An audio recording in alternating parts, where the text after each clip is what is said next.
stories about Rotaract and Rotaractors around the world. So thank you, Cole, for agreeing to be our moderator today. I appreciate your time and getting a chance to meet you in person.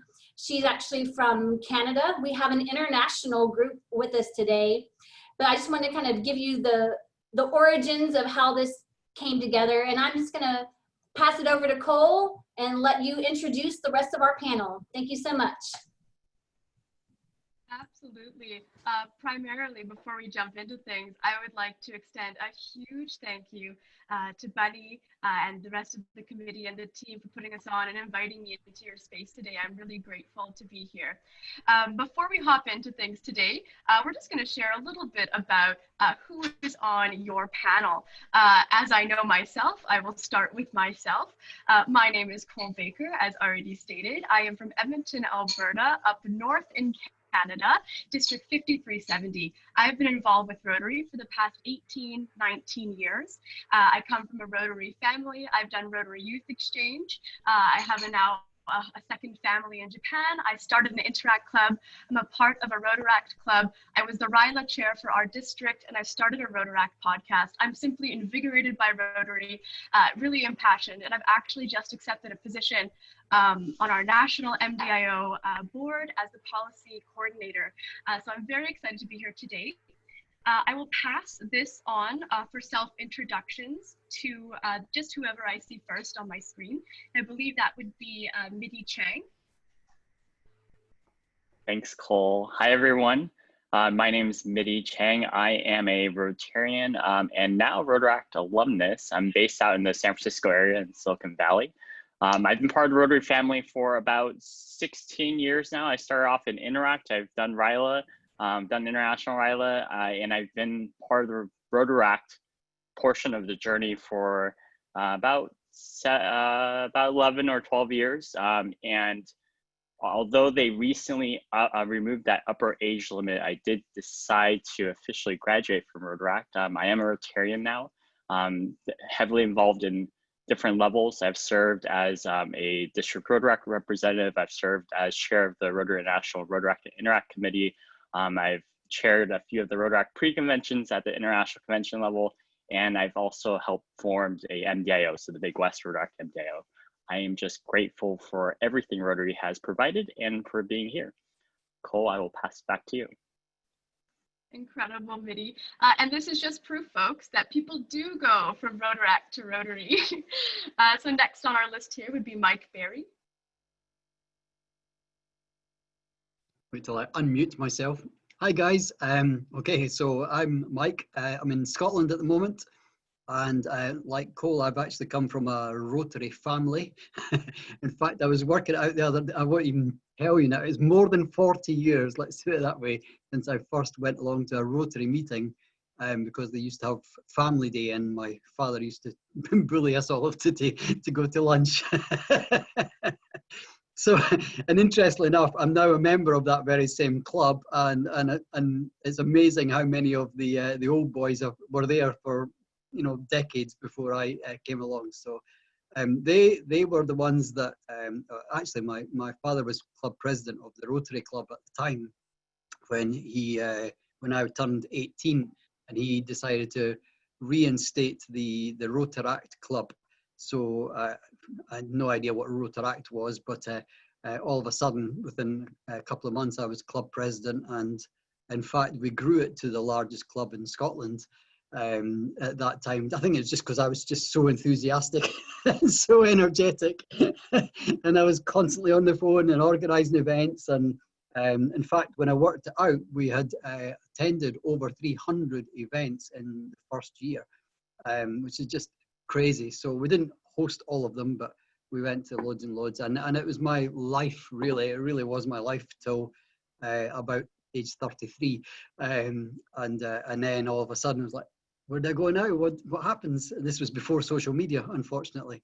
So yeah, I'm just delighted to come back and see so many faces here that are still so actively involved. So yeah, I'm looking forward to hearing what's going on tonight. I'm very excited to have you on the panel, Mike. Rebekah, Maxwell.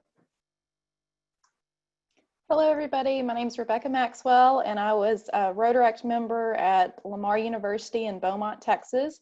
Teresa Simpson's actually on this call too, and she was our advisor at the time.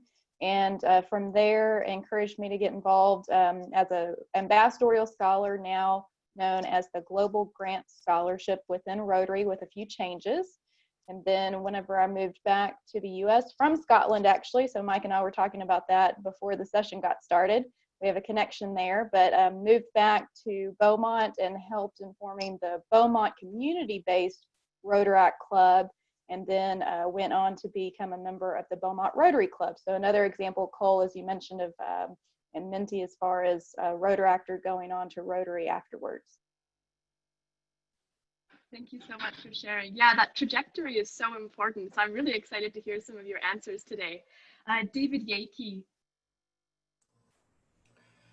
Hey guys, my name is David Yeakey. So I'm the young buck out of the group. I'm still in college, doing chemical engineering, and I first got involved with Rotary through RILA, the Rotary Youth Leadership Awards. So I went on as a student, and then I got invited back to be a counselor, and that kind of set everything in motion. And when I went to college, I joined the Lamar chapter, Rotaract Club of Lamar University, and Rebekah played a huge part in that. She still is our advisor and someone we go to on a regular basis for help. So I got involved with that, and then this year I'm going into my senior year as the president of the Rotaract Club at Lamar. And during the spring, I was approached by Rebekah and Becky Mason to for a District 5910 to be the Rotaract representative. So that's kind of like a new position. We're kind of trying to feel it out and see what it's going to look like, mainly aimed at the different universities around Texas and the district, just to kind of build a better connection between the Rotaract clubs at university and the Rotary clubs, just to bridge the gap, so to speak. So yeah, I'm really happy to be here. Excited to hear and share with everyone. I am also a university-based Rotaractor, so you're not alone. I'm here with you, so very excited for that perspective. Also, congratulations on your upcoming, or I guess your current positions now. That's very exciting. Thank you. And then the last person we're waiting, introducing is Teresa Simpson. Hi, everyone. I am with District 5910. My membership club is the Rotary Club of Beaumont.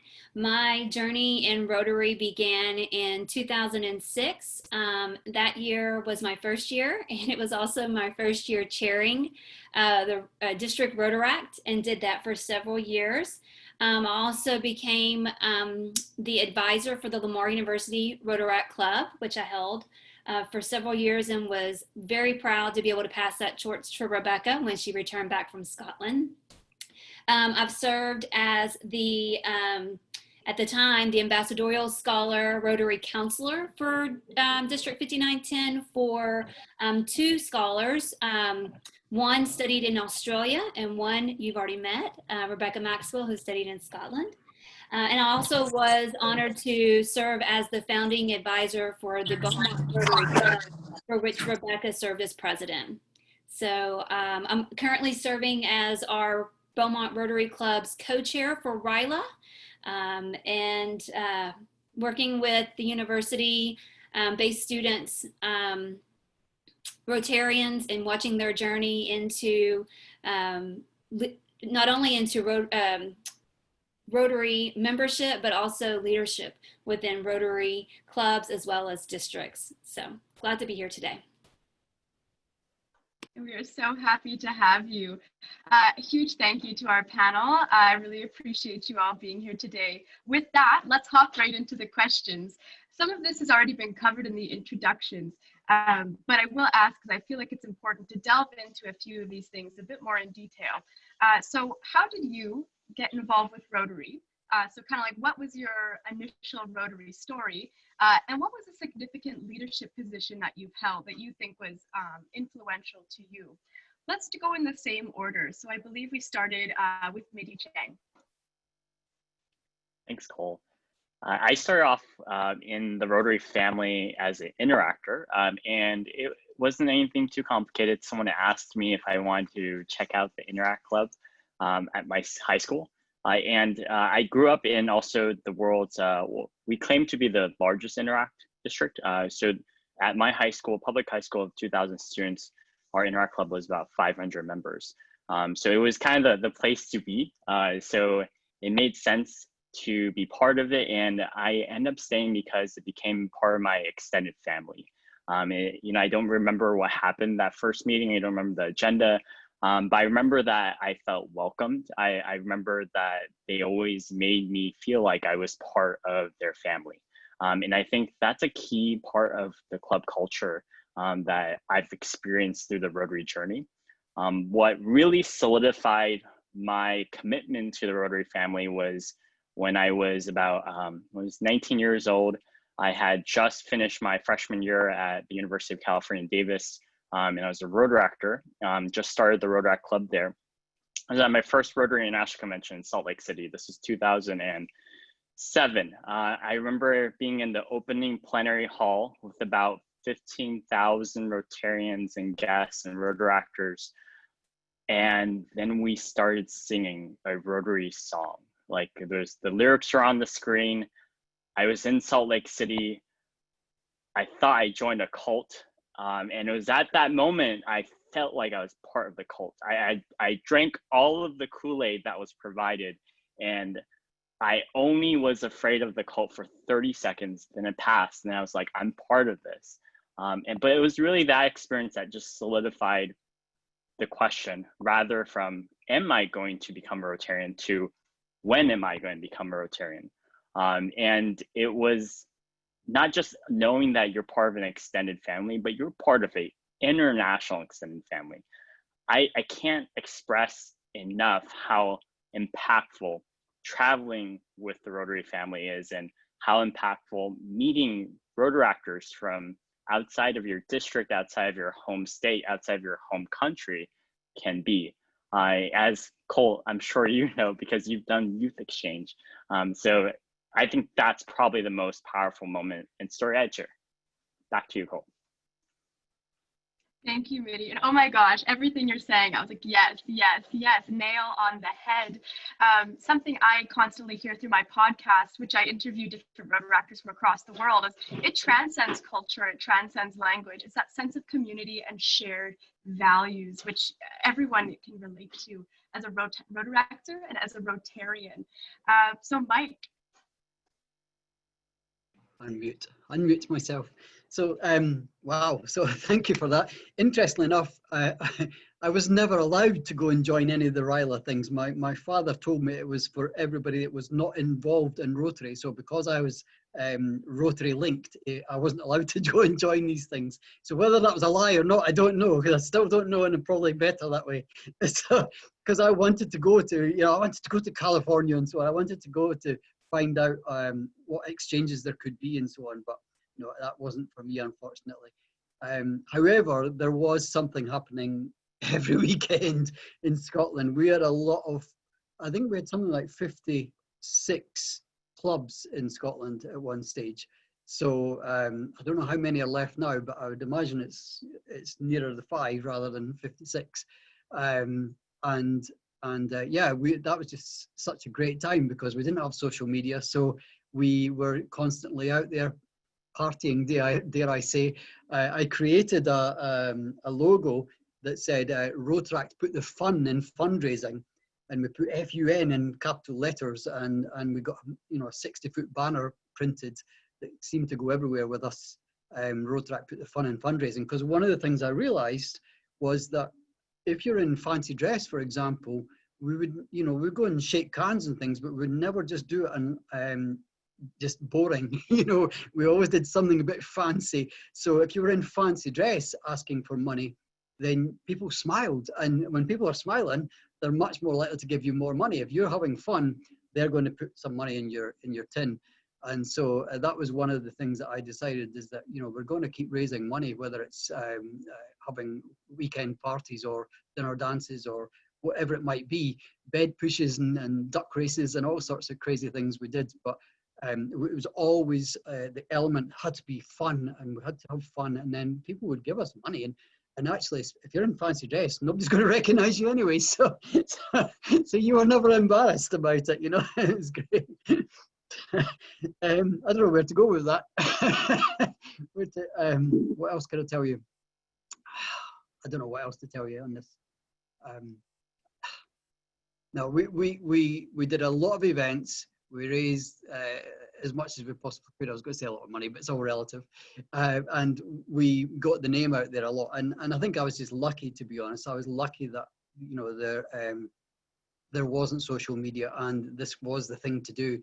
And I was also very fortunate that I was employed by my father at the time, who was the Rotary person and the liaison officer, and he just let me use the office phone. So I was constantly on the phone to Rotaractors to organise the next events, etc. And Scotland actually, in fact, the whole of the UK became a touring destination for me. Every weekend I was off doing something, which I found fantastic. I love that a lot, Mike. And I think what you touch on is kind of that culture of fun and the different cultures each club have as well. It's very unique to wherever you go. But each Rotaract club, I think, has a commonality of those values, but there's a distinction of club culture. So very interesting, and I can't wait to hear some more. So Rebekah. Sure. So I got started in Rotaract actually my junior year of being a university student, so a little bit later in my university career and academic career. I was actually involved in the honors program at Lamar University, and growing up, my parents were very much encouraged us to get involved in community service, and that was a big focus as a family. And then I was involved in things like 4-H, for those of you who know that program in the US especially. And so whenever I was a university student in the honors program, the first couple of years, they had a service award for the most service hours that a student had. And I won that award. Our dean our director at the time of the honors program came through. I was studying in the honors lounge one day, and he came through and said, "Hey, you really like service." And I was like, yeah, you know, I do whatever I can. And I would always go to all the honor sponsored service projects and things like that. And he was like, "Have you ever thought about getting involved in the Lamar University Rotaract Club?" And I hadn't really thought about it, didn't know anybody in the club at the time, or didn't realize, actually did know a couple students, but didn't realize they were in the club. And so he's a Rotarian. And he said, "You really need to look in getting involved in Rotaract." And Teresa Simpson, who's on who you met earlier, she is their advisor, and she's going to come and speak at one of our honor student meetings. I think it was later that month. So went to that meeting. My sister was actually at Lamar at the same time, and so we both were really involved in different projects together. So we were at that meeting, met Teresa. I think Dr. Dotson actually took us over to meet you, Teresa, and was like, "Y'all need to connect." And within 2 months of joining Rotaract as a student, they were actually doing a fundraiser to send students to Belize to do a service project that they had been involved with, the club had been involved with for several years. And the president of the club actually stepped aside. She was supposed to go as part of this trip, and she actually stepped aside and said, "I want Rebekah and her sister to be able to go to Belize," because she saw our passion, and we honestly jumped into helping with service projects and helping with the fundraiser, because we thought, oh, how cool, we're going to help get some students to this international project. And not at all intending for us to go, but Jennifer she was the president, and she stepped aside. She said, "No, I already love Rotary. I love Rotaract. Y'all are new. You need to have this experience and go abroad and see what we're doing." So we actually traveled, my sister Elizabeth and I traveled with Teresa to Chinush Village in Belize and did some work with a middle school and a high school there. And the Rotaract Club had previously actually done some fundraising to help fund some students. At the time, you had to pay to go to high school. It wasn't government funded. Now it is. But at the time, you had to actually pay to go to high school. So they had actually fundraised and did some scholarships for some students. So we got to meet some of those students who were on scholarship, did some projects with them, did a project with the middle school. And that was, like Mitty said earlier, drinking the Kool-Aid. And I was hooked. And during that trip, I was at the end of my junior year, going into my senior year, and Teresa was talking to me about what's your plans after graduation, career path, and that sort of thing. And she actually suggested I apply for the ambassadorial scholarship. And the deadline that year, so I joined Rotaract in March, went to Belize in May, and applied for the ambassadorial scholarship that September, and then did the interview process with the district and got chosen later that fall. So it was kind of odd, the whole timeline, and a little bit swift, but through each stage of the way, I just became to love Rotary, the people involved with Rotary, Rotaract, especially as a student, seeing these fellow students who were so selfless. Again, I go back to Jennifer. She had spent a year fundraising, thinking she was going to be going on this project, and she selflessly stepped aside and said, no, you two need to go more than I do. And then got involved. So I was involved in the Lamar University Rotaract, involved in the Glasgow, Scotland Rotaract Club, and then came back and helped with the Beaumont Rotaract Club here.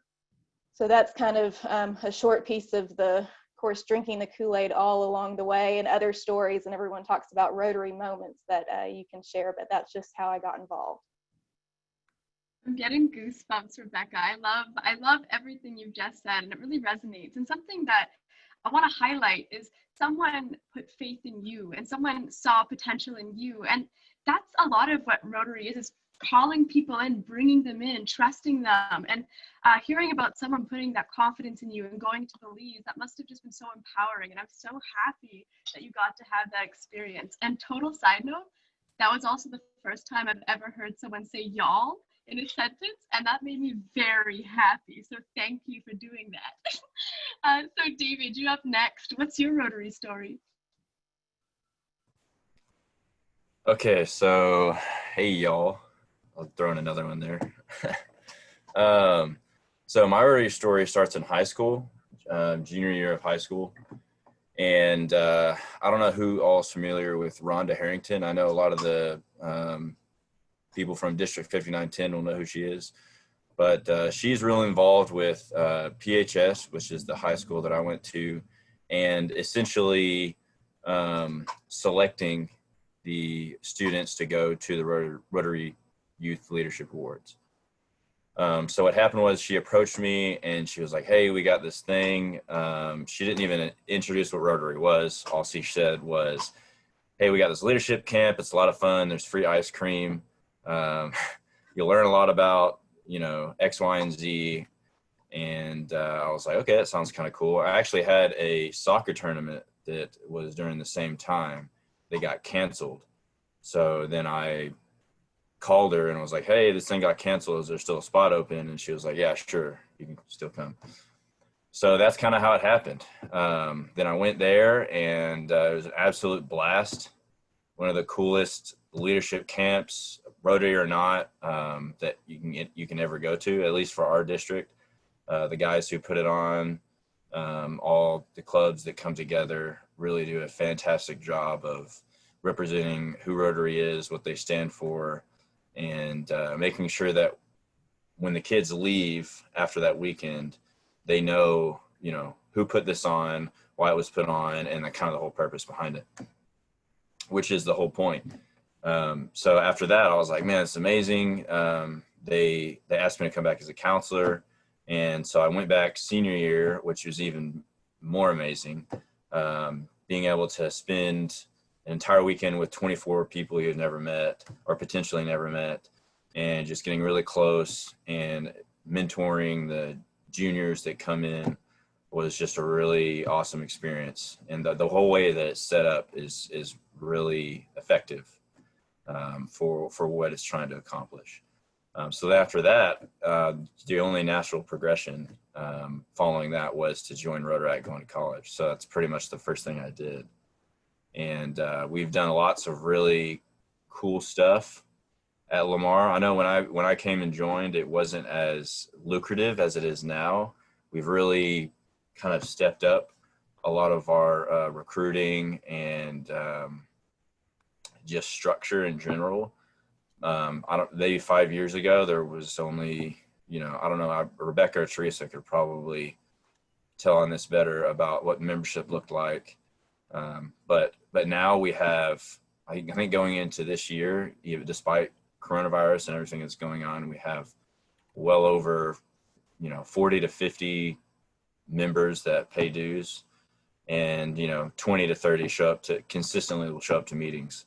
So I mean, it's really, really impactful and exciting for me coming in as president to kind of say, okay, where do I want to lead this? How do I want to pass this off when I'm graduating out of college? What does that look like as far as future involvement? And kind of all those things have been stuff that's been going on through my head. But that kind of RILA leads me up to where the point I am now. So I guess that was kind of a extended answer, but it all happened just kind of naturally. I didn't really have to think about any of the decisions that I've made. So that's a really good thing. I like how you said the natural progression, of course, was to join Rotaract, which I love, which is the point of all of this, is fostering those connections, fostering the people in Rotary and bringing them along the Rotary trajectory. So that's very cool that was the case for you. And I think we can all agree that the Rotary leadership programs, such as RILA, are just top-notch and truly incredible. Teresa.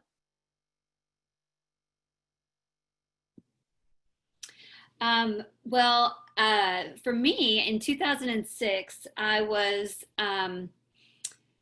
had a new senior level leadership role for the university in career services, and I was sponsored by the Dean for the College of Business to join Rotary, working with our local businesses, really promoting internships, co-ops, those kind of things. And we had our current advisor for the Rotaract of Lamar University who had just retired. And the students actually came to me, knowing me on campus, and asked me to step in that role. And so I met with the that time, the current advisor, who was the dean for the Honors College, Donna Birdwell. Many of you may know or remember Donna. She lives in Austin now. And so talking about that responsibility, it was one thing for the students to ask me to be their, at that time, staff advisor, but to take over something that Dr. Donna Birdwell had for quite some time, that was a lot of responsibility. And so I was very honored, and I took that responsibility with the utmost commitment to ensure the integrity of the club and to make her proud and to make the district and the club proud. And so I was honored to do that. I did step in and do that. Dr. Birdwell is a cultural anthropologist, and so our work with Chinush Belize, we're not out there basking in the sun in tropical water. We are inland in a village. We're pulling water from a well for our showers, and we're sleeping in all but hammocks. And so true service, true really getting to live within the village. The project was called, whenever I took it over as advisor, we named it Camp Believe in Chinush, Belize. Rebekah's already kind of summarized. That was I really was very fortunate because my role in Rotaract as the advisor, and then at that same time, Chuck Mason was district governor for 5910, and he asked me to be the chair that year for him for district Rotaract. And so the opportunity allowed for me to take our Rotaract students from Lamar and go around and visit the other clubs within the district and speak of this international project, Camp Believe. And they raised money. What I encouraged them to do is when we identified these scholarship opportunities prior to my advising role, Dr. Birdwell would bring the students up and hold leadership camps, and then do raise money for soccer, because soccer is quite big in Belize, right? And so they would bring in soccer equipment to the primary school in Chinook. So we wanted to be able to raise scholarship funds for students to attend the St. Viator High School there in Chinook. And so I took the Rotaract students around. It allowed for the district to see the university students as peer Rotarians. For me, that was very important, especially in my role at that time in career services. It was all about the career development, the networking, professional development for our students. And so they were able to see the uniqueness of our Rotary Club of Beaumont, all the way to our Viter clubs, to there in College Station, Aggie Lane Club. So they ended up raising $10,000. We were able to send 10 students from the Chinook Primary School to the St. Viator High School, and we were able to graduate 9 of our 10 scholars through their 4 forums.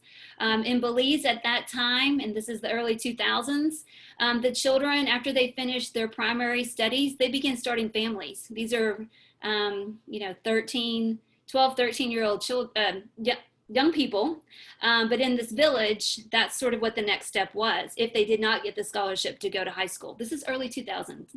And so we're very proud that we were able to graduate our 9 of our 10.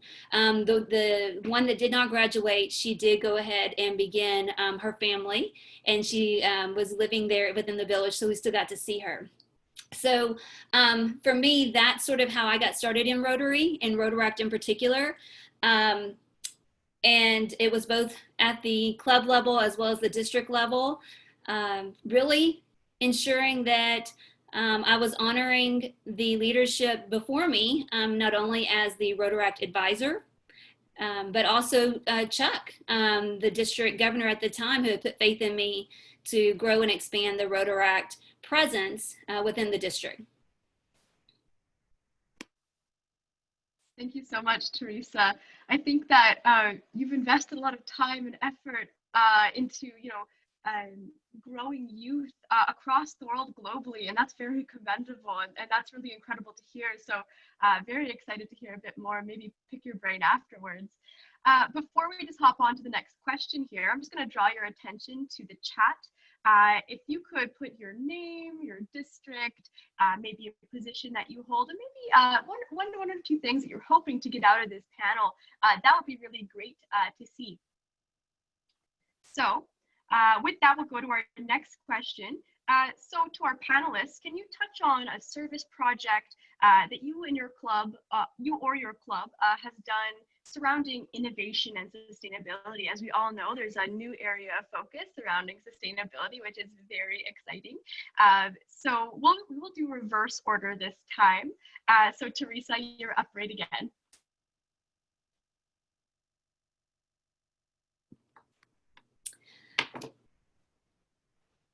What I would say is, with the sustainability and innovation in particular, kind of hesitated, but I really think that the trust that the students of Lamar University had when I was currently serving as that advisor is they trusted the idea of traveling abroad to work on an international project. For many of students, Rebekah included, that's another story if we get to come back to that. She fills my soul every time I hear her speak of her journey in Rotary. But they had never traveled out of the country, let alone possibly out of the state until the time they joined the Rotary Club. And so can't believe was at a point that we had fulfilled our scholars and we were looking for a new international project. And so at the time we had a student that was a mechanical engineering major. And so he really was inspired about the water well project in Nicaragua that our district was working on. And so what they did then is they raised funds in order to send 3 students to travel to Nicaragua for the to help co-sponsor a water well project. One thing about that project in particular, I believe I'm most proud of, is not the fact that they raised those funds and that they were able to travel to Nicaragua to be a part of that process under Roger McKay, at the time was our district international chair. But I had little ones at the time. So at the time I joined Rotary, literally the time that I traveled to Belize the first time, my daughter was 6 months old. So you talk about commitment. But there was something that had come up with one of the kids, and I just was not able to go. I had to make a mom decision, and I wasn't able to travel. And they went anyway.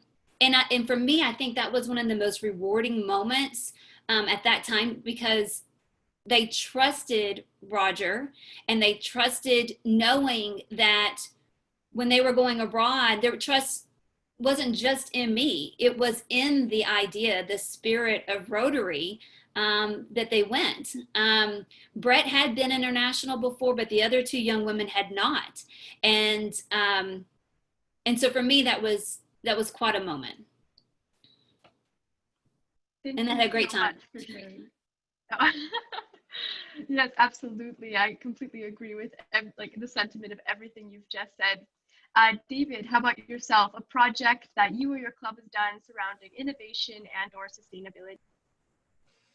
So I was actually going to talk about the Nicaragua well project as well, but I'll go off of something else. So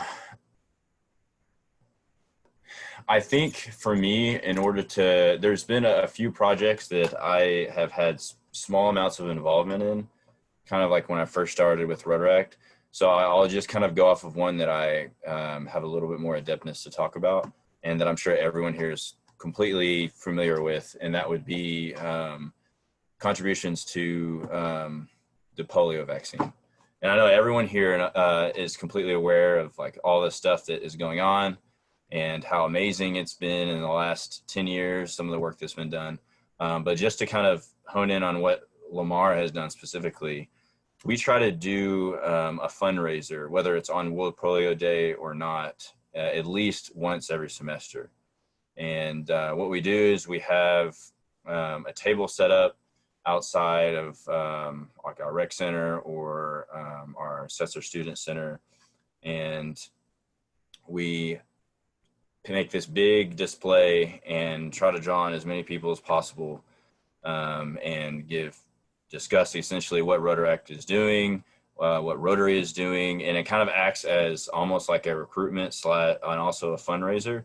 And it's been one of our most successful, I guess, events, if you want to say, since I've ever joined. So I think last year we raised, somewhere north of like $250 in one afternoon, just from one table session. So we're trying to do those as much as possible. And that's been a really successful avenue for us and other things, not just in regards to polio. So it's something that we and a lot of other clubs do as well. So I would say that's a big part of what we do. There are a lot of other things that have gone on that I don't have all the details for, so I'll just leave it at that we're trying to make big strides into obviously the big ventures that Rotary is a part of. We want to focus on the other details too are important, but any contribution we can make to anything really is definitely worth talking about, I think. Yeah, I can really relate to that. Polio Plus is very near and dear to my heart. And on World Polio Day, our university-based Rotaract Club, we try to paint everyone's pinkies purple. So it's definitely, like you said, it's a kind of a community builder. You bring people in, but also a bit of a recruitment as well. And you could also garner some good funds through it too. So next up will be Rebekah. I have to just piggyback on David's comment with that fundraiser and say they don't actually sell anything during that fundraiser. It's strictly people giving out, students giving out of the goodness of their heart. So that $250 was a pretty big deal for the fact that they were just simply telling people about In Polio Plus and Rotaract and Rotary in general, and that was they're really good salespeople for Rotary and for In Polio now to get those kind of donations. So I want to kind of touch on the innovation piece a little bit, because this may not seem like, a lot of times we think of innovation being technology and being these, you know, very different advances or things like that. I had an experience with a project that wasn't, I wouldn't have thought of it as innovative until we got into it. Whenever I was participating with the Glasgow Rotaract Club, so I was there as an ambassadorial scholar in a graduate degree program. And I had recruited a couple of friends in the program to be in Rotaract as well. And we noticed at the end of the academic year in May, when a lot of the undergrads were leaving campus from the dorms, they were throwing away a lot of this bedding, like duvets and sheets and things like that, just throwing them in the trash, not taking them with them, especially because there was a large international student population who was living in the dorms. So obviously, you may not take a duvet, travel back to your home country with a duvet, right? Because it takes up a lot of space. So we saw these just piles and piles of things, and so we thought, well, there's got to be some other way of disposing this material compared to just throwing it in the landfill. So we got involved with Rotaract. We said, well, hey, we've got to figure out something we can do here. And one of the members recommended a pet shelter, or a dog and cat shelter. So especially with something like a duvet, you don't necessarily want to pass it on to another person unless you can launder it appropriately or clean it appropriately. So we couldn't do something like that, but they thought, well, let's get in contact with some of these animal shelters that may be able to use this material. And so we did, and they were thrilled at the idea of having some bulk bedding and sheets that they could line animal cages with to make that more comfortable. And so we got in contact with University of Strathclyde's housing department, told them what we wanted to do. And so they helped us set up some donation boxes and things that we could collect these duvets and some of this bedding, clean, bedding in, and then transported it over to the animal shelter. And then they were going to try to continue this project every year at the end of the academic year to have that, supply going to that animal shelter. So it was just something, I wouldn't have thought of it as innovative because it wasn't, cool and flashy or anything like that, but it was just keeping an eye out for something we could get involved with and do to improve our own area, really. What an incredible initiative. That sounds very, very interesting. And yeah, it touches on innovation. Doesn't have to be some grandiose, like game-changing thing. Like you said, it can just be recognizing where you're at and taking what you have in your capacity and transforming it into something else, which is very, very cool, Rebekah. So next up, we'll have Mike answering the question. I unmute myself first. So there's a couple of questions that you asked there. So I was just thinking of, as other people were talking there, sustainability. When I was first introduced to Rotaract, there was obviously the Rotary connection, and through the Rotary connection, we were involved in all the polio, of course, the vaccinations that people have mentioned before. And also something that maybe most of you guys haven't heard of was the European Food Mountain. And I was fortunate that there was a Rotary member who was a butcher, and he had massive freezers. So he managed to store a lot of the food and so on. And then we distributed it around the local town. So that was a couple of the projects. Another one that I didn't get involved in was building schools in Africa. As I said, unfortunately, I never got to go on any of these foreign exchange things, but I did get invited to the Queen's Garden party, which is probably the biggest honour I could have in the UK. And that was, I have no idea who put my name forward to that. That was, I guess, a Rotarian, but it just came out of the blue, and yeah, very much an honour. I think I was the youngest person there at the Queen's Garden party, but and for sustainability, a couple of things that I did get involved in fact, it's probably my initiative, my drive. One of them was a duck race, and I remember driving around Scotland trying to find the perfect river, and we ended up literally just at the river where my parents had a caravan, and which was like 80 miles away or so. And one of the Rotaractors, he worked, I was going to say his father owns, I don't think so, but he worked in a toy shop. And he told me that the ducks, the plastic ducks, were going to be 1.5 inches long, 1.5 inches high, and they were going to cost at that time the equivalent of 30 pence each. And I said, no, that's not good enough. There's not a good enough profit margin because we can only sell them maximum at 50 pence each.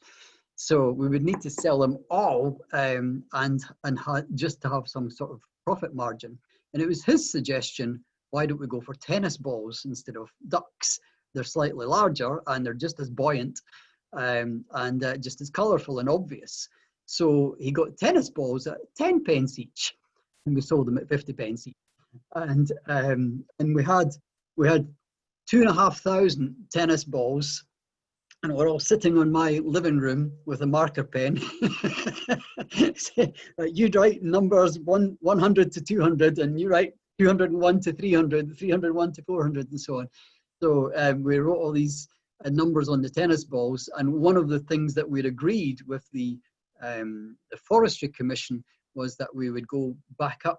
One of the logistics, of course, was how do we catch these balls? So we actually had cricket nets strung across a slight angle across the bottom of the river where we wanted to catch them all.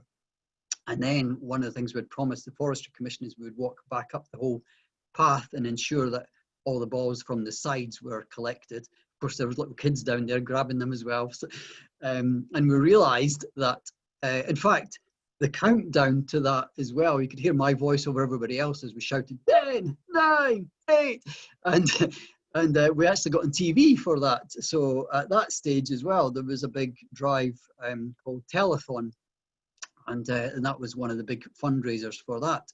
And we realized only at that stage that there was no way we could ensure that we'd collected all 2,500 tennis balls back again. And no one was going to go and sit through them and try and put them in numerical order to see which ones were missing. So what I discovered was a local primary school, primary and secondary school actually, for handicapped children. And I asked them if they could use the tennis balls, and they were delighted because they had a tennis court. So they were absolutely delighted that we were giving them the tennis balls free of charge. So there's a bit of sustainability. And another one that came to mind there when you were talking was when I was the club president of the Rotaract Club, and one of my, actually the majority of my members were midwives, and one of them was a male, and he decided to go to Africa. And I remember saying to him, wow, I mean, that's amazing to go to Africa and be midwifery. Obviously, you're going to be doing an awful lot more than just midwifery. And he said, yeah, that's, the main reason I want to go is to learn so many other things. And I don't know how many months later, maybe 8, 9 months, whatever later, he wrote to me, because we didn't have social media in these days. He wrote a letter to me, and he said, one of the things we really need here in the village is a solar powered refrigerator, because the medicines go off within 2 days. And it blew me away. I'd never heard of such a thing. And at that time, the cost was £2,000 sterling, which was more than $3,000 US. And so I took it to the Rotary Club as well, that we were associated with, and they did some fundraising as well, and so did we. And between us, the Rotary Club managed to liaise with the Rotary Club in Africa, and he got his solar powered refrigerator. And it still wells me up just thinking about that, because he was crying when he found out that one letter from him had made that difference. So amazing. And it's bringing me to tears, actually, just thinking about it. I've got more to add, but I don't want to take over this, so I'll shut up now and pass it back.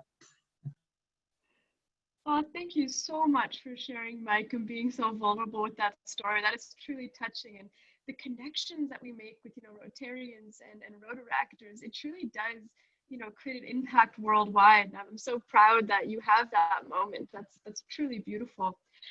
So Mitty, last to answer this question, projects surrounding innovation and sustainability.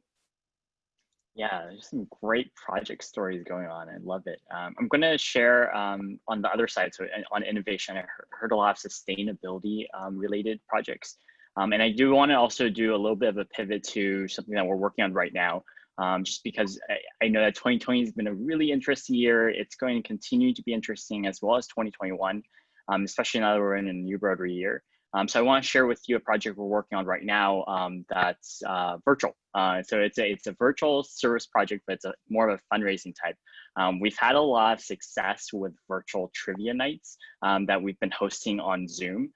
So we are hosting a trivia fundraiser for the foundation. So it's going to raise money for the Rotary Foundation. It's a collaboration between Rotary and Rotaract.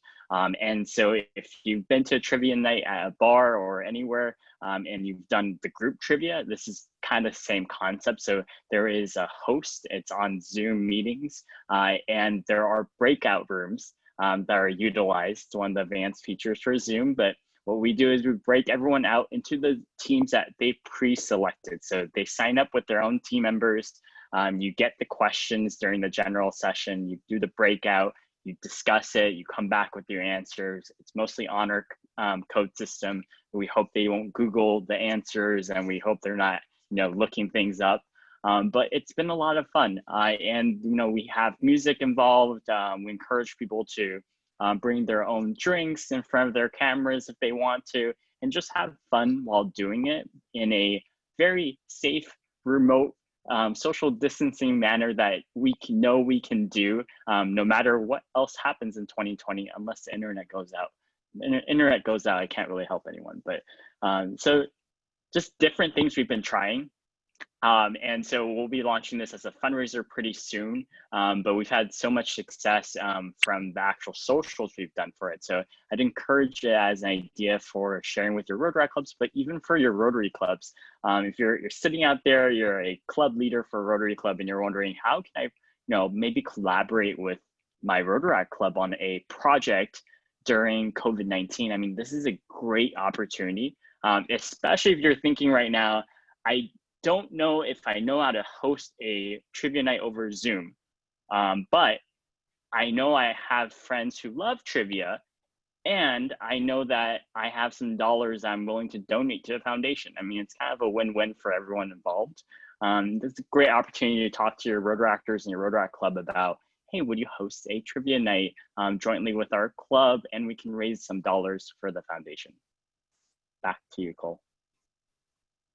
Thank you, Mitty. Oh my gosh, huge +1. Our district has done trivia nights. I'm not sure if you folks are familiar with Wine Survivor, but all over Zoom, super safe in the comfort of your home while also making a difference. So I think that's an awesome way to, I guess, tie it into this past year's Rotary theme, connecting the world via Rotary, but also via Zoom.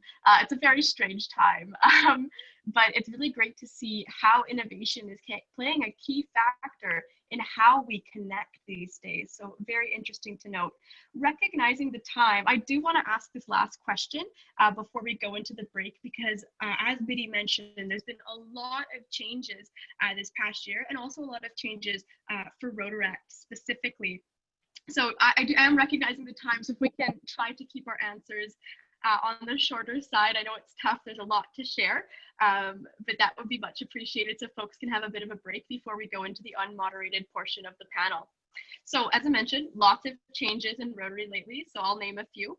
So the removal of the age limit that had been alluded to earlier. There will be fees implemented in 2022. So for folks who don't know, if you're part of Community Rotaract, that's $8 per year. And if you're a university or college-based club, that's $5 per year, so very affordable. Rotaract is now a type of membership status, and it's no longer falling under programs. So that is very exciting. Rotaractors can serve on district and Rotary International committees, which just makes my heart sing. Further to this, there's more support from Rotary International, and that's in part for paying the dues and such, because now we are at the membership level, we receive more supports, such as like Club Runner. And we no longer need a Rotary Club to sponsor us as a Rotaract Club. A Rotaract Club can sponsor another Rotaract Club, or you can sponsor yourself, which is very exciting and makes it a lot more accessible for youth to start a Rotaract Club. And lastly, Rotaractors will still qualify to apply for the Global Scholarship Grants, which is very exciting. So given all of what I've just said, how do our panelists feel about the changes that have derived from #ElevateRotaract, and which do you feel, in your opinion, is most significant? So we'll start with you, Mitty. Great. So much to process there. First of all, applications for applying to be on the RI Rotaract Interact Committee are out, and they're due August 15th. Cole, you mentioned, exciting to have an opportunity to serve on the committee. That is one of the committees that Rotaractors can also apply to. So as someone who's served on that committee for 3 years, I'd encourage anyone who's interested, who's passionate about Rotaract, to jump in there. But I think the big shift here is Rotary International recognizing that Rotaract is a big component to Rotary and its future. And everything has been shifting in that direction, right? So you have Rotary coming from an age where Rotaractors used to not be able to use the Rotary emblem because they were afraid that it would tarnish the brand, right? And growing into a time period now where Rotaract's logo did a rebranding of several years ago and now has the wheel in it, which was a point in history where suddenly Rotary said, hey, we're okay with Rotaract being recognized as equal partners, to where we are now, which is we want to recognize Rotaractors as part of the membership, right? And there's just so much to take there. I think change can be difficult. So you may encounter with some of your Rotaractors questions like, why do we have to pay dues now? What's going on?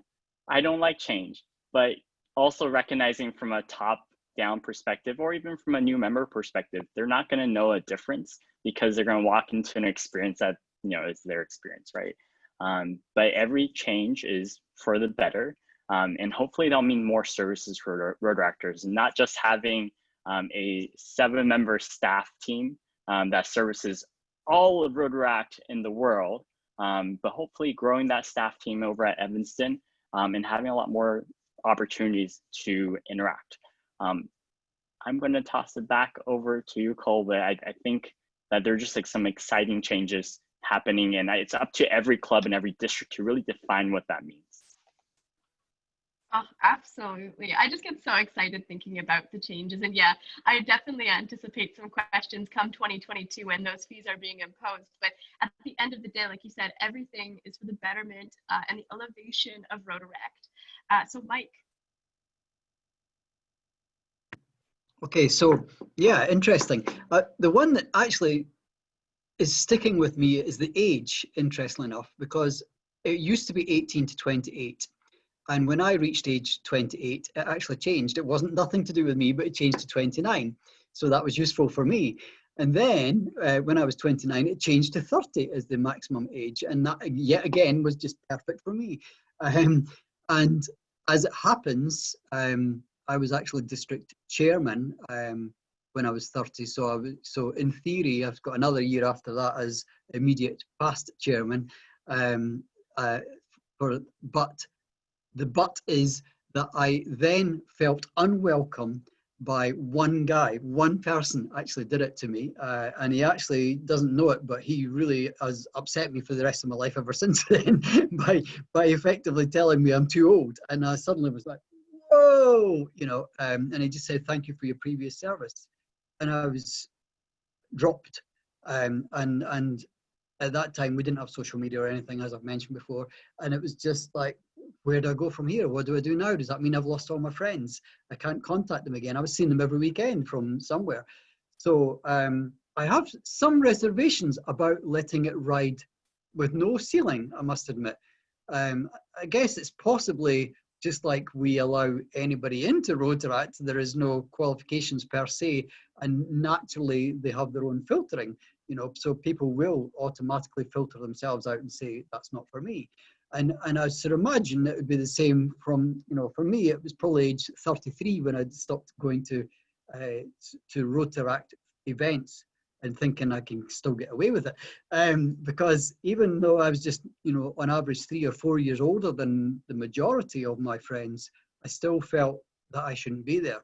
And that's a really interesting one, because there was only one person that actually did comment, but, you know, it was never even mentioned that it was my birthday, I don't think, as far as I can remember.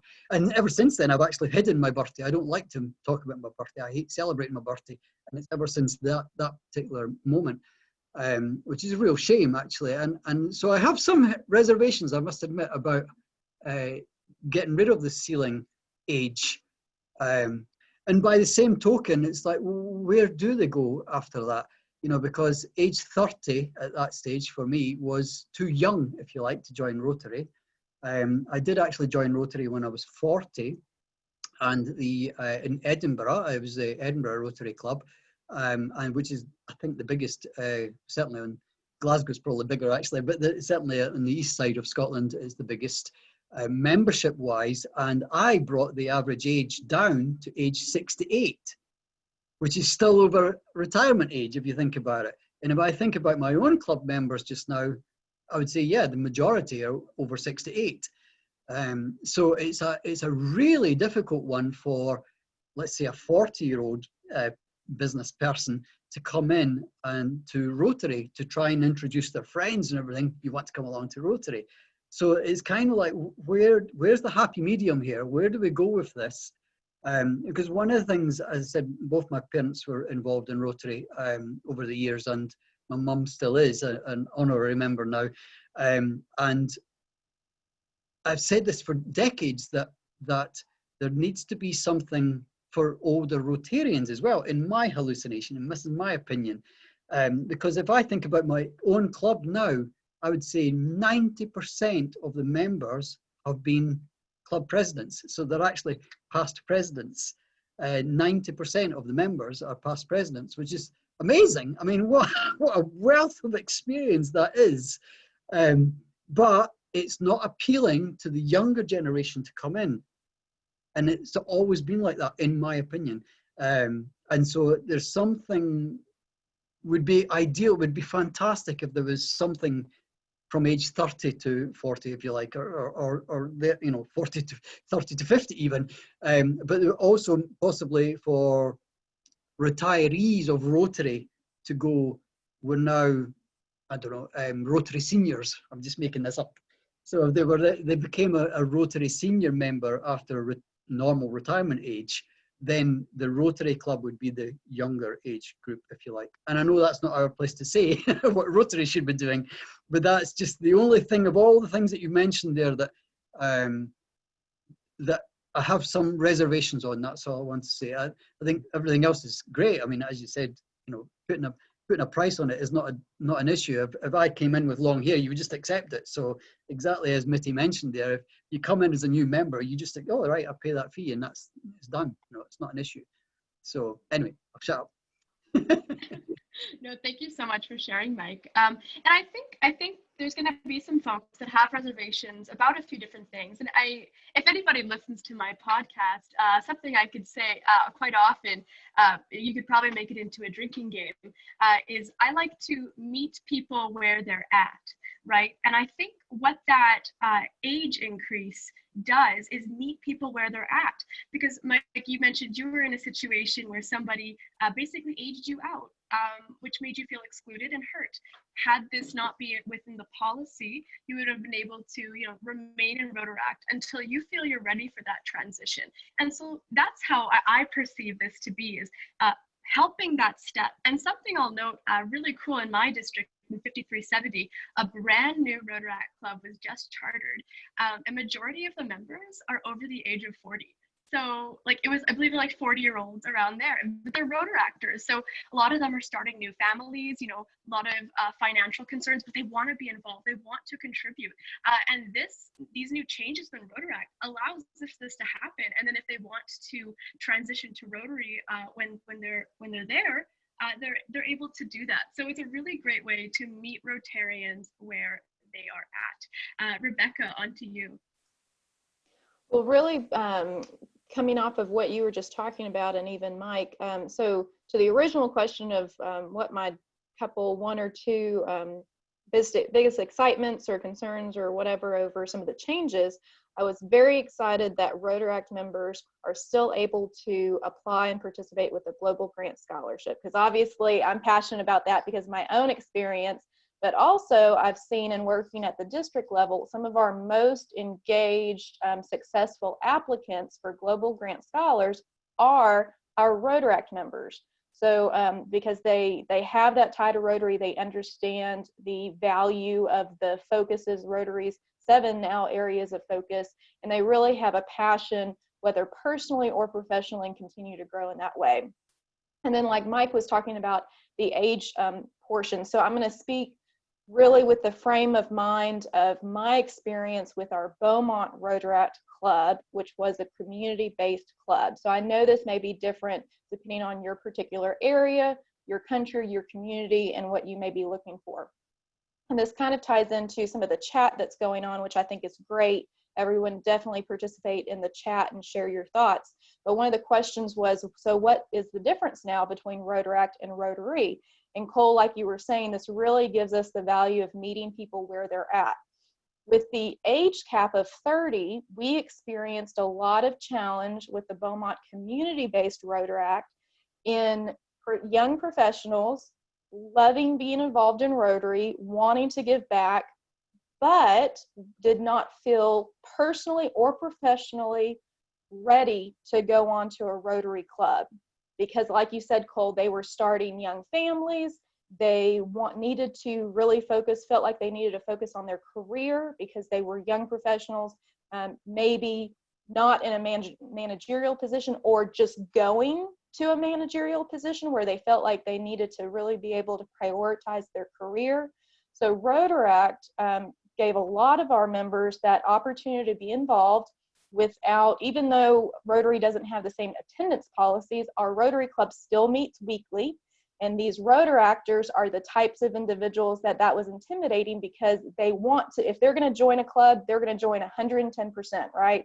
So the idea of, okay, Rotaract meets twice a month, I can make those meetings, but I can't go, I don't feel like I can go on to Rotary yet because they meet weekly. And if I'm a member of that club, I want to be at every single meeting. So that was some challenge going from Rotaract to Rotary. And then also the financial aspect, obviously, again, young families, new in their careers, making changes and having to prioritize. That was an intimidating factor for a lot of our members who were transitioning out of Rotaract because they hit that 30 age point and they didn't feel like they were quite ready to go on to Rotary. So I'm really excited about the age extension to whatever, and being able to, like you said, meet people where they're at. And the concern about, is there going to be challenges in identifying what's the difference between Rotaract to Rotary, to a Rotary club? I think it really, you have to look at what your community needs and what that Rotaract club or what that Rotary club or that Rotaract or Rotary club can really make a difference in your community. For us here locally, we saw a lot of benefit to Rotaract because it was more young professionals or maybe people transitioning careers. And so it really was a great mentoring aspect. So our Rotaract club, I think if we keep our value proposition very clear compared to a Rotary club, and we're very clear about the goals and the priorities of Rotaract, then we'll still be able to see that distinction between the two groups. Absolutely. Thank you so much, Rebekah. And as we've talked about earlier, like it comes down to the individual culture of the club as well. When we look at maybe some community clubs, it might have be more smaller scale sometimes, or it might be on a massive scale. For example, I believe it's the largest Rotaract club in the world, but the Rotaract Club of Birmingham, Alabama, they are very focused on professional development and that mentorship relationship. So meet yourself where you're at, but then also meet your club where they're at and choose what is best for you as an individual. There's a lot of opportunity to engage with different levels of Rotary, whether that's Rotaract or joining as a full-fledged Rotarian. There's lots of opportunity, and part of that is almost shopping around and seeing what suits your needs, which I think is kind of cool. Recognizing time, David, you are up next. If we could just keep it a bit shorter so then folks can get a bio break, that would be much appreciated. Thank you. Okay, I'll try to keep it short, but I will say that this is essentially the question why I'm here, or I guess the reason why my recent position was created, essentially. So when I sat down with Becky Mason, the upcoming district governor for the next year, we went over a lot of these new changes and kind of talked about the differences between just a standard Rotaract club, whatever I guess every Rotaract club is different, and then versus what a typical university Rotaract club looks like, and how those correlate with each other and how do those relate to Rotary International as a whole. So when we were talking about it, I guess I'll give a little bit of background on how we kind of operate as a club. So we kind of like to approach it as just kind of like how you said, Cole, meet students where they're at. So we essentially tell them, hey, this is your decision. If you want to come out and serve, then come out. If you don't want to come out and serve and you just want to come to a meeting once a month, we're not going to put pressure on you, because as college students, they've got a lot going on, trying to figure themselves out. And this is maybe just another thing they're adding to the plate, not sure if they want to do it. And then on the flip side, you have some students who get really involved, right? But then you get to a point where there's essentially a roadblock. You can't go any further when you graduate, because it's like, okay, I graduate, or it's summertime, now Rotaract is over, and you have to wait until the next year, essentially. So I think the new rules kind of open up the gates a little bit, and give more options to the students if they choose to go that route. So kind of the representative, I guess, title would be, how like we were talking about, how am I going to do that? How are we going to make those changes actually put them into place, right? If they're there, how do we communicate that to the students? How can we tell them that, it doesn't really end here at college. We can go and meet with Rotarians and other Rotaract clubs, finding more connections. I know you talked about we talked about like workshops, and just a lot of different ideas were thrown out on the table, and they're all driven by the recent changes. So that's kind of a really big factor that's going to go into this next year. So I'm pretty excited to, I guess, just try it out and see what happens. Absolutely. David, you could say that Rotary opens opportunities. Yep. Sum up everything you've just said, which I wholeheartedly agree with. Teresa, do you want to finish us off here? Yeah, I think everyone has done an excellent job in presenting where they're at with these changes. What I will say is with the age change, I just want to, I think Rebekah did an excellent job in presenting where she's at, and I am right there with her. And it does come down, thank you for your follow-up, it will absolutely come down, and I see some of the questions from our participants today, it will come down to the culture of your community and the culture of your club. So in the beginning with our particular club, we have a very large club, almost right at or just over 300 members, and it's a very formal club, as opposed to 20 minutes down the street and one of our smaller clubs. That's two different types of opportunities for our Rotaract students. And so just like what Rebekah said with regards to the age, it's going to support those communities where they're at. And the way we approach our university Rotaract, what I'm most fond about with one of the changes is their ability to serve in leadership roles. One of the things I did as former district chair was evolving that mindset of Rotarians in other districts who, although especially with saying it's a university Rotaract, being an educator for quite some time, won't put numbers on there. Students are students, they're not kids. And so there's, depending on the club, in 5910, there's even a drastic difference in age and mindset with regards to university students. And so university students are not kids, they're young adults. And we give them opportunity, we empower them to develop into the leaders that they seek to be.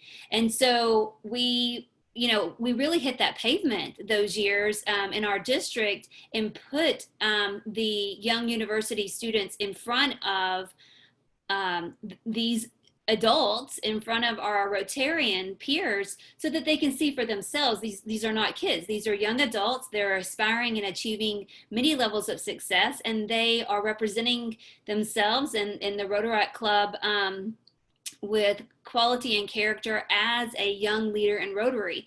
So for me, seeing the opportunity now that they can serve in a leadership role at the district level is quite fulfilling, because I feel like that has made a lot of stride internationally, so that the students, as young adults that they are, I mean, they're just representing themselves so well today, is to be able to get that respect that they've worked so hard to earn, just even for the university base. For the community base, I won't really speak on that much, because I think the comments thus far have really spoke to the value for those community-based Rotaracts as well. Thank you so much, Teresa. And with that, that concludes the more structured, moderated part of this session. I want to thank you all for hanging with us this far, and I'll pass it back to Bunny for further instruction. Awesome. So we want to make sure everyone gets a little refreshment and a bio break. We'll take about 6 minutes, if that gives you enough time. And then we'll kind of start addressing the questions in the chat box. And Rebekah and Teresa, if you will help moderate those questions to kind of pose that for the audience in general. And we'll see you back in, it's 3:19 right now, so about 3:25.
All right, people are coming back in. So Rebekah, if you want to kind of start through the questions, and it sounds like a lot of people have some nuts and bolts type of questions about Rotaract community-based and university-based, because obviously we see a lot of differential in those, the communities that those attract.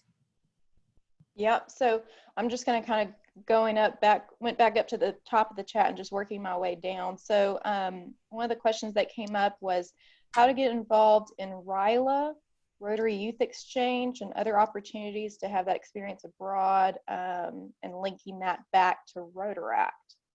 So maybe how we can get Rotaract members involved and vice versa. And I think this is to just the panel in general. Cole and anyone else who wants to just jump in and answer. I'll go ahead and jump in on this. And Rebekah, you probably have a lot of things to say about this too, based on the past couple years. So yeah, RYLA is very integrated with all groups, I would say.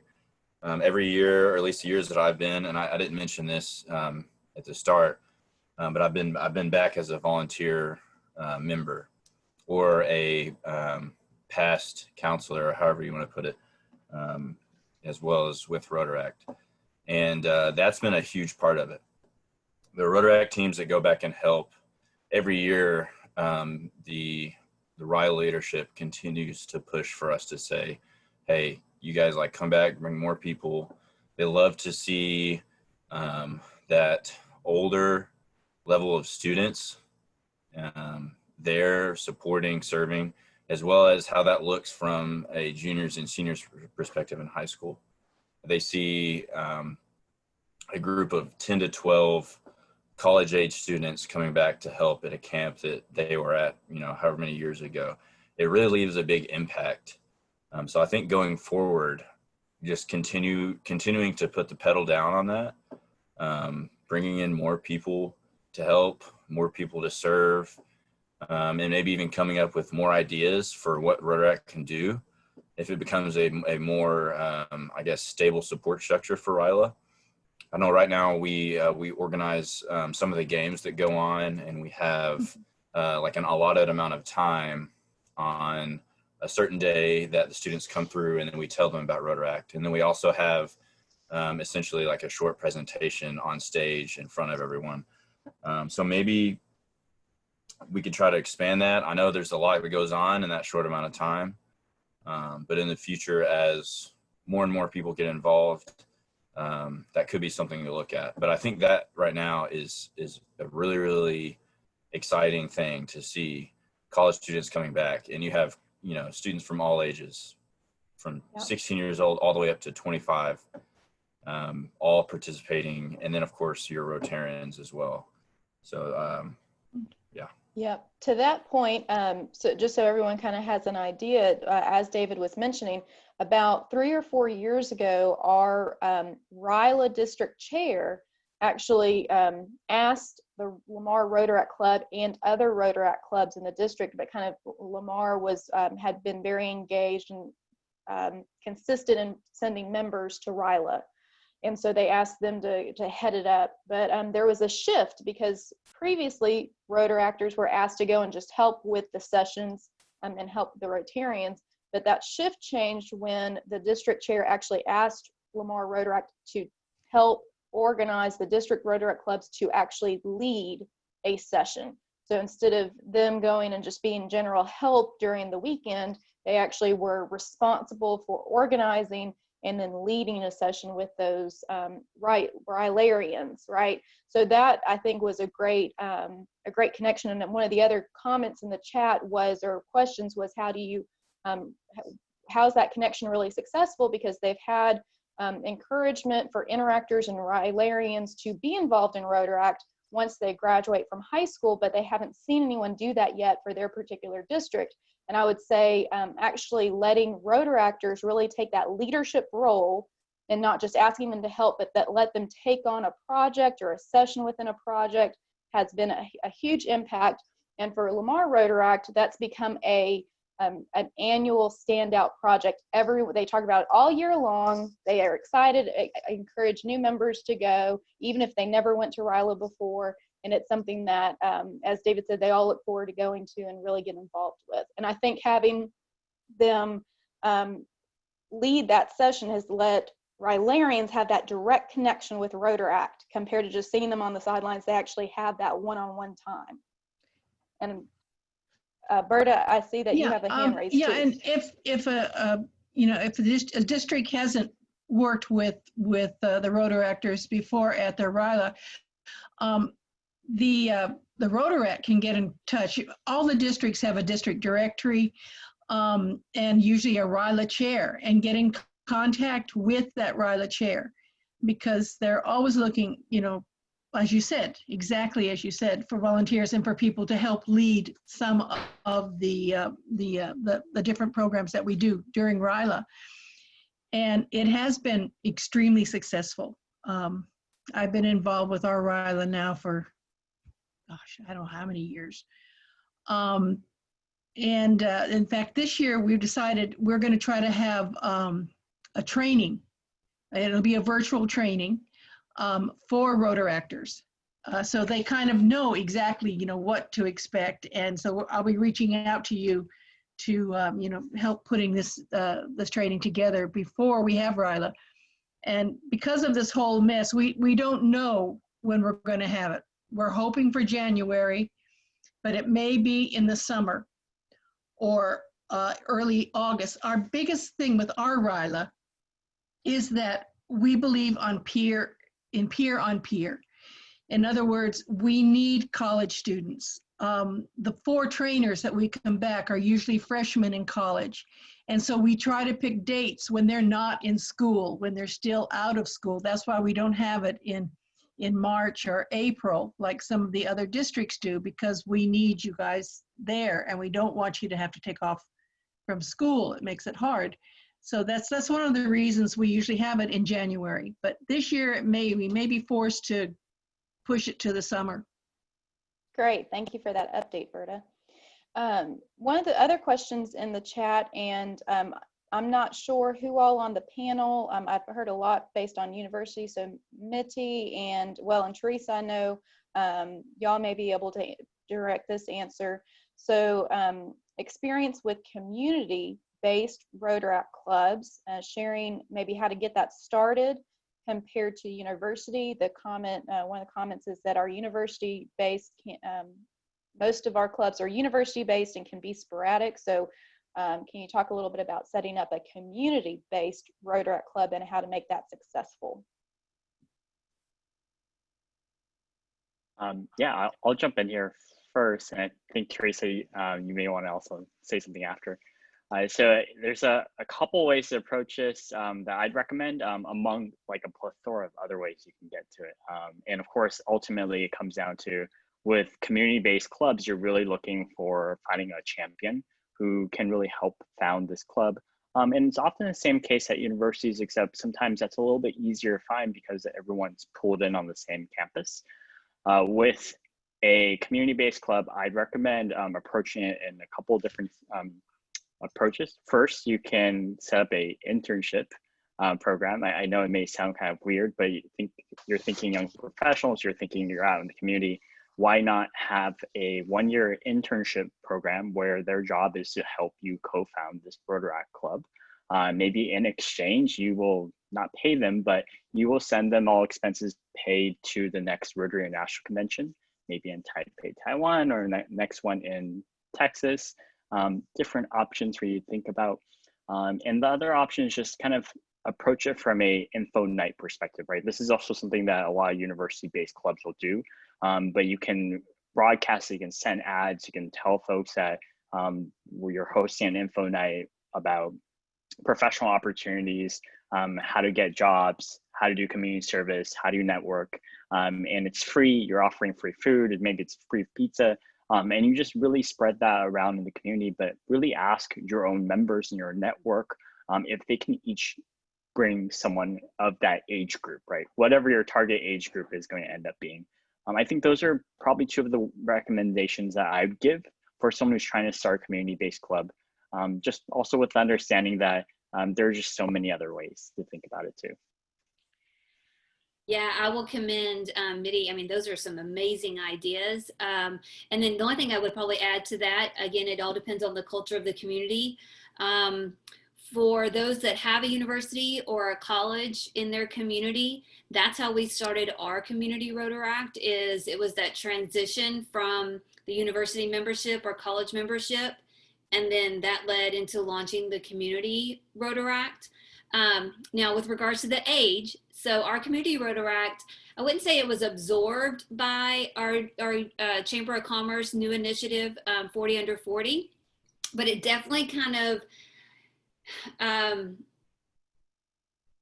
it did merge. The membership did merge, and Rebekah was a leadership part of community Rotaract and then was also very involved in the chamber, and so she can speak more to that. But what I will say is this age, the expansion of the age, that won't be a barrier any longer, and actually would be a benefit. So with regards, and in addition to, and in collaboration with the ideas that Mitty has just mentioned, reach out to your Chamber of Commerce. They're always looking to work in leadership role and capacity. So that's co-sponsorship opportunities. That's also a target group of many new professionals, whether new professional, it means an age range or mindset, or maybe they're just new to the community. And I think that's a lot with Rotary as well, is that getting involved that way. And then as they become more established in the community, they feel a little bit more confident to then accept a sponsorship into the actual Rotary Club. So I would say reach out to your Chamber of Commerce would be an excellent way to get that established out. And then reach out to others to come in and speak to your clubs or to your districts. I think just hearing from others' successes, I mean, we know by today, everyone, it can happen in so many different ways, but just hearing about someone's experience, they can see themselves in others, and that would give them extra confidence to launch that club, and then create some networking or mentorship just by having guest speakers. Maybe Right. something you want to look into. Thank you, Teresa. I've got Mike's hand was raised, and then I've got Christy too. So I've seen both of y'all. So don't feel like I'm not letting y'all speak, but we'll go to Mike first and then to Christy. Okay, so thank you guys. I found it amusing, actually, I must admit, to have the distinction because in my experience, there was only what you now call community Rotaract. There was no such thing as university or anything like that. We had, from my limited knowledge of it, the Interact was associated to one high school, which I always found quite bizarre, if you like, in that we never saw them, you know. So I thought, well, why were they calling themselves Interact? They're really just a club for the school. It's just the high school that's running this club. So that I found quite interesting. I guess it's like we talked about before. What are you accustomed to? In my experience, everybody was mature enough to make their own thing. They didn't need to get pushed from a university or anything like that, or that's probably the wrong word. I shouldn't use the word pushed, but they should be feeling that they were invited from friends, if you like, rather than because we're a member of the university or the school. And that's just the way I've always experienced it. So for me to hear that there are exact opposite sides is quite fascinating, actually. And I can see the pros and cons to both elements, and exactly the same as I can see the pros and cons to the age range. You know, when you're an 18-year-old and you hear there's no maximum age, I mean, 3 years at that age, or even through your 20s, 3 years age difference is massive, you know, to that age range. So, and you don't want to be associated to the, you know, the over 40s, if you like. But I had never considered until 5 minutes ago, thank you, Teresa, the whole Chamber of Commerce Association. So I can't believe I've reached my age and I hadn't actually considered that Rotary could merge, shall we say, maybe the wrong word again, but have an association, a joint venture, if you like, with the Chamber of Commerce. Because one of the questions I put in the chat I'd love to hear more of is what was going on with the whole mentorship concept in the Birmingham, Alabama group as well. I think that would be fantastic to take on. So yeah, thank you for that, guys. Great.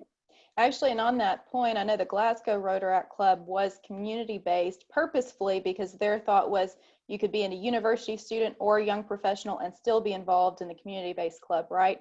One thing I would encourage everybody to do is kind of look at the benefits, the pros and cons to both. For example, with Lamar Rotaract, you have to be a student organization to take advantage of some of the university resources. So that's why we had a university-based club. But then if you have a community-based club, then you can have members from not just the universities, maybe local community colleges, and then that young professional aspect too. Christy, you had your hand raised as well. Yeah, we just got our Rotaract charter last December. So we are a relatively new Rotaract community club.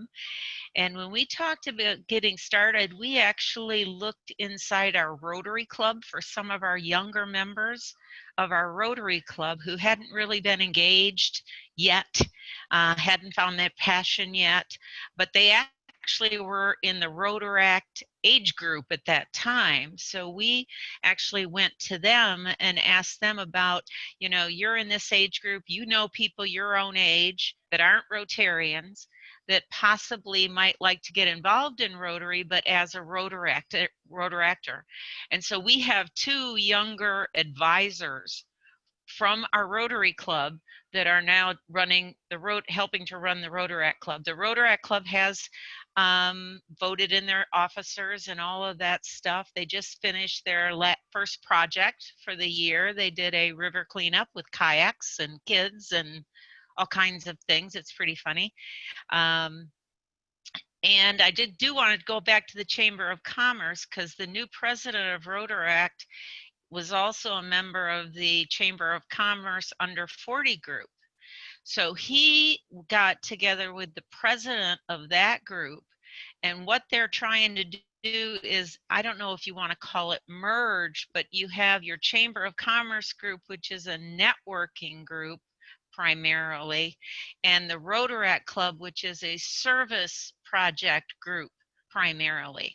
So those 2 things, having the same people in both clubs, for one for service primarily and one for networking.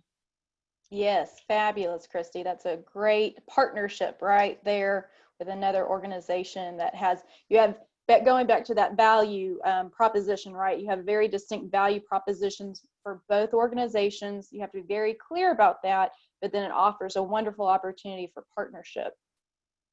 Cole and David, y'all may want to address this one, a question about Rotaract Club's operational plan for this fall, especially dealing with the constraints and safety issues related to COVID-19. Have y'all had some thoughts on how your clubs are going to move forward for this next year?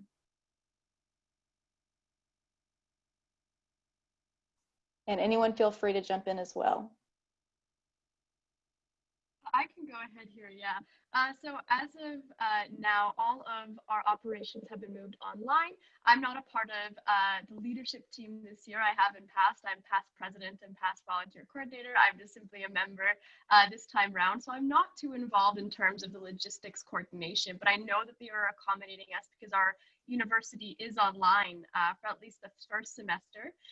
So what's happening is everything is online. And we're doing social distance socials to keep that fellowship aspect as well. Not to deviate too much, Rebekah, I just wanted to quickly answer one of the questions that happened before. I shot you a message, but I think it got missed. But I just really wanted to touch on something Berta mentioned and yourself as well with the RILA end of things and Rotary Youth Exchange. And someone asked a logistical question and just want to provide some answers. So Rotary Youth Exchange, of course, target that towards your interactors. If your club sponsors one, they don't have to be an Interact member, of course, they can be any person, but that's what really was the game changer for myself. Rotary Youth Exchange truly changed my life, and I'm forever indebted to Rotary, and I'm empowered by Rotary because of it. So I encourage you all to reach out to your Interact clubs and potentially provide that opportunity.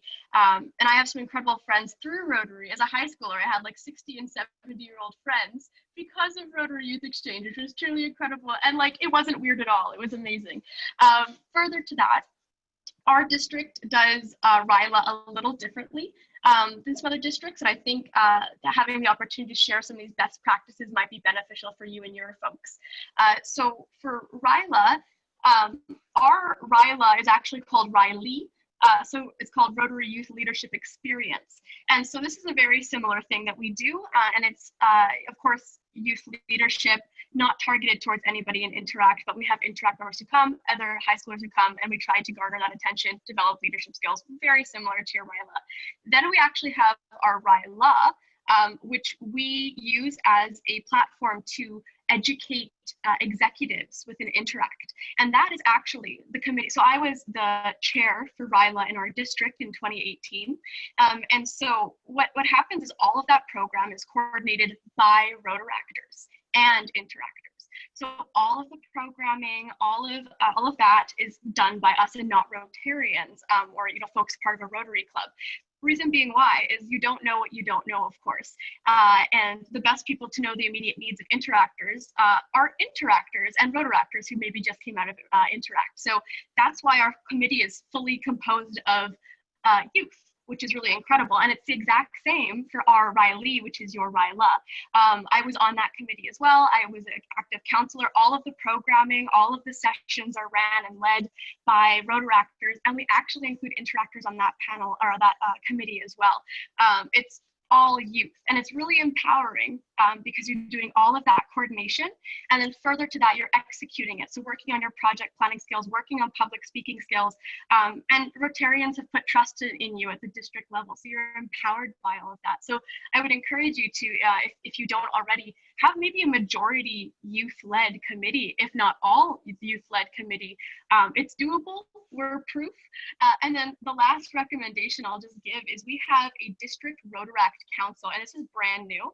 I'm one of the inaugural members, and if you don't have a Rotaract council set up, I would highly recommend that you do.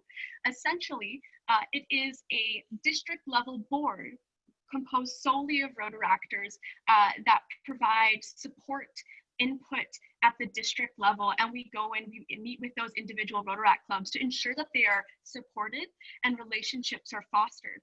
Further to that, then we have the chair of said committee, or the council rather, report back to the district organization level, and so that we have that all of that connection happening, and so everything happens quite fluidly, and it seems to be a really great way to connect with everyone. So sorry, I just wanted to jump in and share that because we found this to be a really great practice for our district.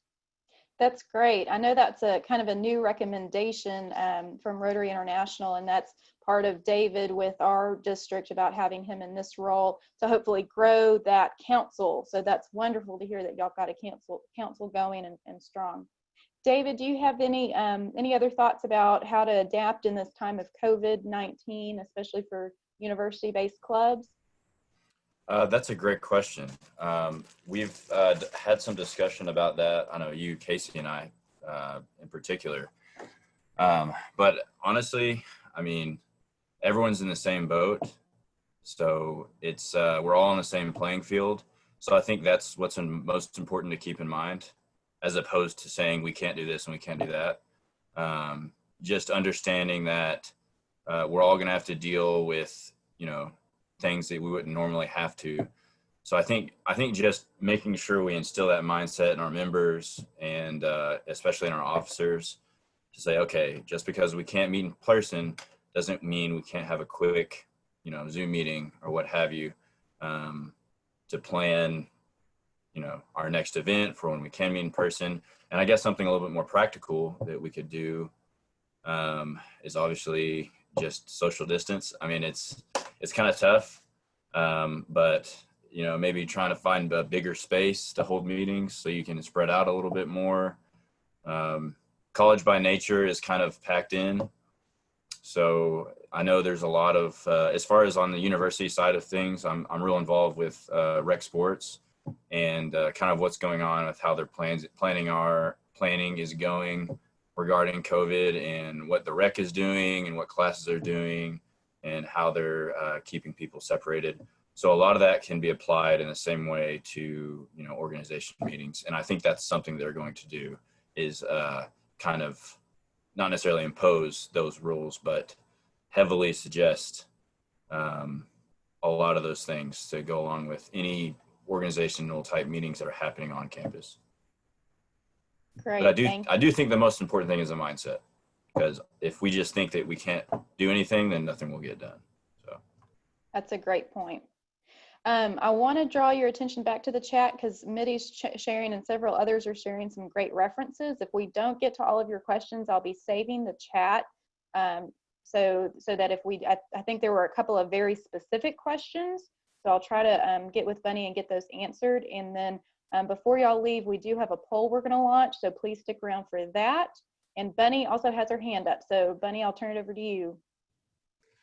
One of the things that I know that has happened in our district, and I don't know a lot about it, but I think it's a good reference point too, is, you know, in Rotary world and membership, we're looking at cause-based clubs. Maybe it was a veterans club, but at the Rotaract level, Berta, in y'all's area, y'all help sponsor a Rotaract club that's non-traditional, right? It's not a university-based, it is technically community-based, but it's a group of developmentally challenged. And so what I see that as a cause-based club, and what a great opportunity for other even Rotaractors to come and be mentors, help with skill building for that population, and then give them, like Cole said, empowerment. It's one way that through this Rotaract organization, we are empowering a subset who's been traditionally ostracized. So I think that's a really great way. And then it sounds like Brookwood Community, which is a similar type of program that they're looking to do a Rotaract club. So again, thinking outside the box in terms of cause-based and what might work in one area. Maybe it's an environmental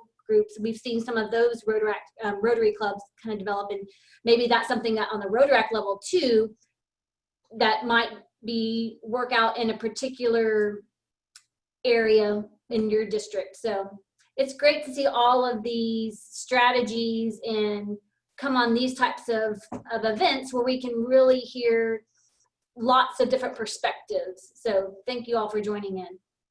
For sure. I did notice that we have Vivi, I hope I'm pronouncing that correctly. She made a comment that she's actually a Rotaractor. So I would like to, we're going to try to be respectful of everyone's time here, and we're getting close to our 4 o'clock time frame. But if we do have any Rotaract members on this Zoom meeting, feel free to unmute yourself right now and introduce yourself. We'd love to hear from you. Vivi, I see you're here, so if you would introduce yourself real quickly. Sure. So I'm Vivi Bennett, and I'm currently in a community-based club in Dallas. And I originally joined Rotary in Columbia. So all our clubs were also community-based, which is completely different. When I moved to the United States, I was like, oh my gosh, this is like completely different because everything was university-based. So I visited a university-based club in the past year as well.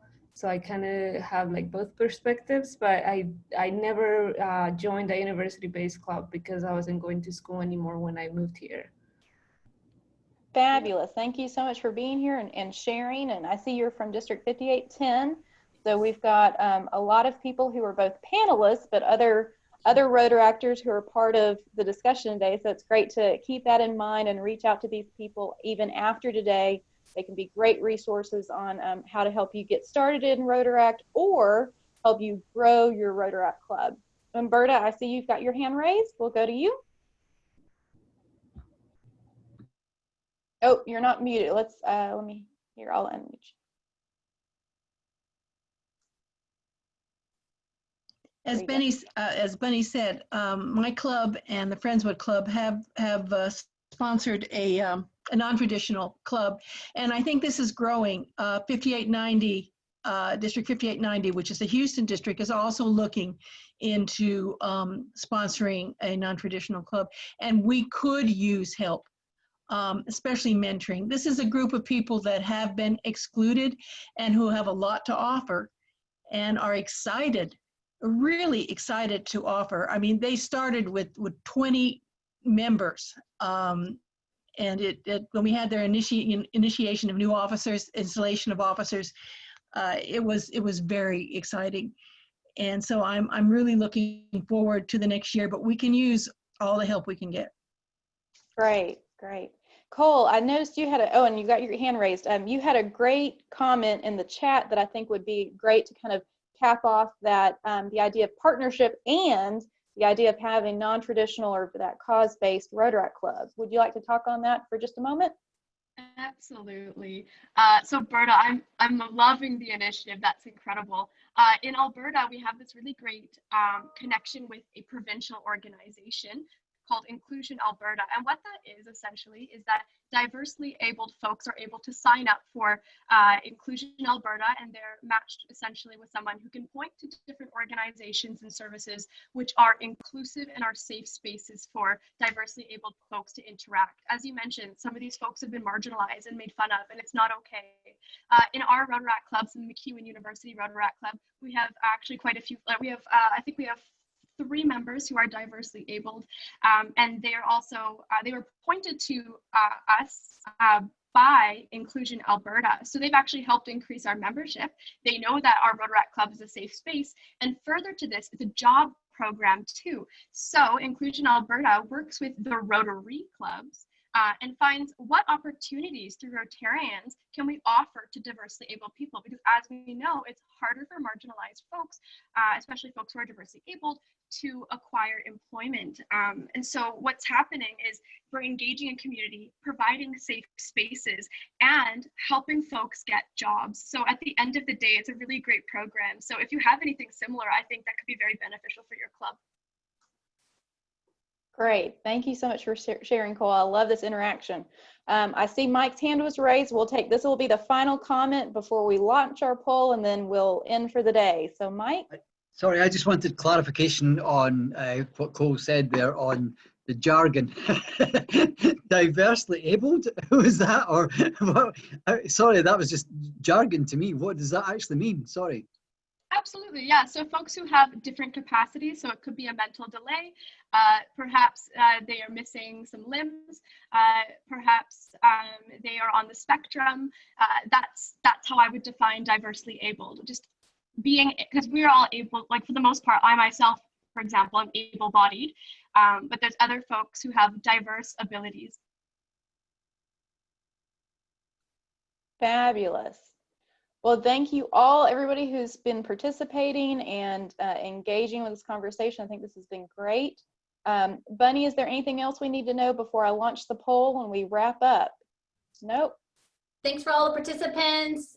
Thanks for being here and being involved and being engaged. And Rotary truly does open opportunities. And I hope that you all have great Rotary years ahead of you this year in Rotary and in Rotaract. Great, thank you. And thank you again to Cole and all of our panelists, Teresa, Mike, Mitty, David, Bunny, for organizing this. I'm gonna launch a poll here, so we'd love your feedback. This is private. This isn't gonna be shared except for our internal purposes for just improving this training. So here we go. You should be able to vote on your screen now.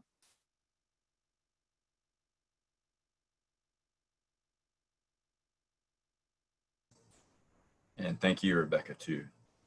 Oh, sure. You left yourself out. You left yourself out on that. Thanks, David. How do I do this? How do I do the polling? Let's see, it should have popped up on your screen Yeah, where you're able to, okay, and then you're able to click a selection and then submit poll. Okay. Oh, there, okay, looks like we're good. I'm not clicking anything, am I? Oh, okay. Am I It clicking should something? I don't know, it should everybody participated, so I ended it here, so we should be okay. All right, thank you everyone again. And also a note, if you want to share your contact information in the chat, feel free to do that as we're headed out.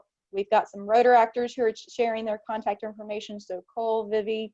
So if any of you who are on this call and you still have questions, please feel free to capture their contact information right there and reach out to them for any assistance along the way, okay?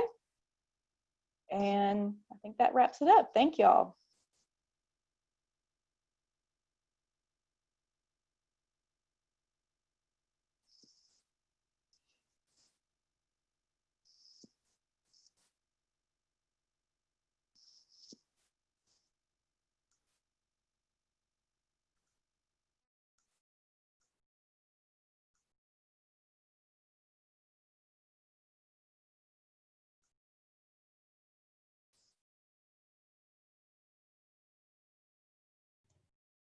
this was a great session.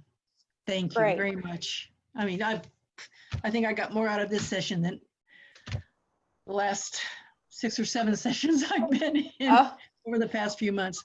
well, definitely. This is tremendous.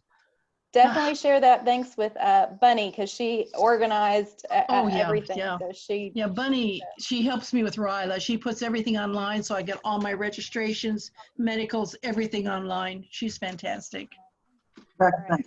You did a great thank job. you, Jim. You bet. Thank you. Bye-bye. Bye-bye, Bye-bye. everybody.